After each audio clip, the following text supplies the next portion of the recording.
روح قبض ہو گئی۔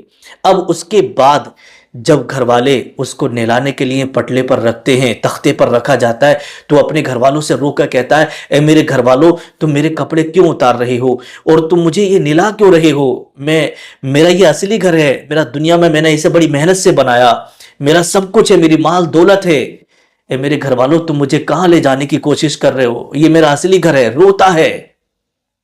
جو مومن بندہ تھا وہ رویا نہیں، وہ خوشی منا رہا تھا اپنے گھر جانے کی، لیکن جو بدکار ہوتا ہے اس کا رونا پیٹنا شروع ہو گیا۔ اس کو نہلا دیا جاتا ہے، اس کو کفن جب پہنایا جاتا ہے تو وہ کہتا ہے کہ میرے کپڑے کیوں اتار لیے، مجھے کفن کیوں پہنا رہے ہو، یہ میرا اصلی گھر ہے۔ کفن پہنا دیا گیا۔ جب لوگ اس کے رشتہ دار، اس کے گھر والے اسے قبر میں اتار رہے ہوتے ہیں تو گھر والوں سے کہتا ہے میرے پیارے عزیز تم مجھے کالی کوٹری میں کیوں بند کر کے جانا چاہتے ہو؟ میرا اصلی گھر مجھے رہنا ہے، اے میرے گھر والوں میرے ساتھ ایسا مت کرو۔ روتا ہے لیکن مردے کو اتار دیا جاتا ہے۔ یہ کون ہے؟ بدکار ہے۔ قبر پہ تختے لگا دیے گئے، مٹی دے دی جاتی ہے۔ وہ مٹی دینے کے بعد جب لوگ گھر کو واپس آتے ہیں ہے نا، تو اللہ کے رسول صلی اللہ تعالیٰ علیہ وسلم ارشاد فرماتے ہیں کہ جب لوگ دفن کر کے مردے کو گھر کو واپس آ رہے ہوتے ہیں تو مردہ ان کے چلنے سے جوتوں کی ٹاپوں کی جو آواز نکلتی ہے نا، ان ٹاپوں کی آواز کو سنتا ہے، اور سننے کے بعد جو ہے وہ کہتا ہے میرے عزیز، اے میرے گھر والوں تم مجھے کالی کوٹری میں کیوں چھوڑ کر کے جا رہے ہو؟ اے میرے گھر والوں تم مجھے یہاں چھوڑ کر کیوں جا رہے ہو؟ تو جو بدکار ہے وہ روتا پیٹتا رہ جاتا ہے اور اپنے گھر والوں کو یاد کرتا رہتا ہے۔ پھر اس کے بعد جو بدکاری اس نے کی اس کی سزا اس کو ملتی ہے قبر کے اندر۔ جب اس کو عذاب ہوتا رہتا ہے تو اپنے گھر والوں کو ایسے ہی یاد کرتا رہتا ہے۔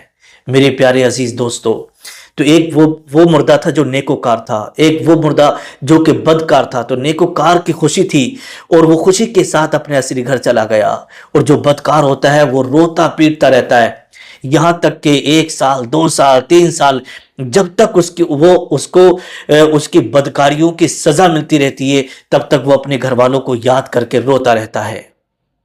ٹھیک ہے، تو جب اس کی اللہ تبارک و تعالیٰ کا کرم ہوتا ہے اور اس کی مغفرت ہو جاتی ہے تب وہ خوش ہوتا ہے۔ میرے پیارے عزیز دوستو، یہاں پر ایک حدیث پاک میں آپ کو سنا دوں۔ حضرت ابن عباس رضی اللہ تعالیٰ عنہما سے مروی ہے کہ حضور صلی اللہ تعالیٰ علیہ وسلم نے ارشاد فرمایا کہ روحیں بھی گھروں پر آتی ہیں، مرحومین کی روحیں گھروں پر آتی ہیں۔ کس طریقے سے، کب آتی ہیں؟ تو ارشاد فرماتے ہیں کہ عاشورہ کے دن یعنی محرم کی 10 تاریخ کو، اور عید اور بقر عید کے دن، شب جمعہ اور جمعے کے دن، اور شب برات والی رات میں روحیں اپنے گھروں پر آتی ہیں جن گھروں میں وہ دنیا میں رہتی تھیں، اور آنے کے بعد دروازے پر کھڑی ہو جاتی ہیں، اور کھڑے ہونے کے بعد میں اپنے گھر والوں کو پکار کے کہتی ہیں میرے گھر والوں، اے میرے اہل خانہ ہم پر رحم کرو، ہمارے لیے کچھ ایصال ثواب کرو۔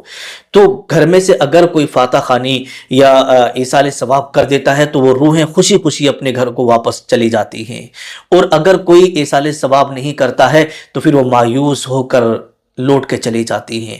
تو میرے پیارے عزیز دوستو، اگر آپ کے گھروں میں سے بھی کسی کا انتقال ہو چکا ہے تو پھر اپنے مرحومین کے لیے آپ ایصال ثواب ضرور کریں، صدقہ و خیرات ضرور کریں۔ جمعے کے دن جو ہے یا فجر کی نماز کے بعد روزانہ قبرستان اپنے مرحومین کی حاضری کے لیے جائیں۔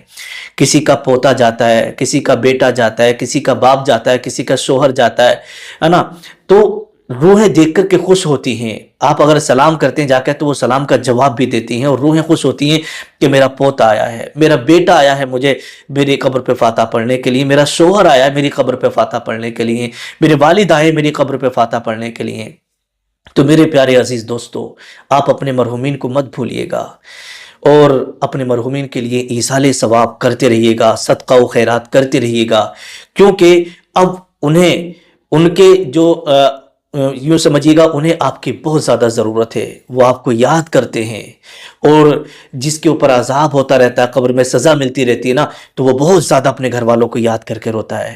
تو اس لیے آپ ان کی مغفرت کے لیے دعا کریے گا تاکہ اللہ پاک ان کی مغفرت فرما دے اور جنت میں اعلیٰ سے اعلیٰ مقام عطا فرما دے۔ تو میرے پیارے عزیز دوستو، بس اپنے مرحومین کا آپ کو خیال رکھنا ہے، دنیا میں مگن نہیں رہنا ہے، ہمارا کوئی بھی عزیز چلا گیا اس کے لیے دعا کرنا ہے، اللہ پاک کی بارگاہ میں دعا کرتا ہوں پروردگار ہمارے جتنے بھی مرحومین اس دنیا سے جا چکے ہیں پروردگار ان سب کی مغفرت فرما، ان سب کو جنت الفردوس میں اعلیٰ سالہ مقام عطا فرما، اور گھر والوں کو صبر جمیل عطا فرما۔ سبھی لوگ نیچے کمنٹ میں آمین ضرور لکھ دیجیے گا، پتہ نہیں کس کی زبان سے نکلا ہوا آمین اللہ کی بارگاہ میں قبول ہو جائے اور ہمارے مرحومین کی مغفرت ہو جائے۔ السلام علیکم ورحمۃ اللہ۔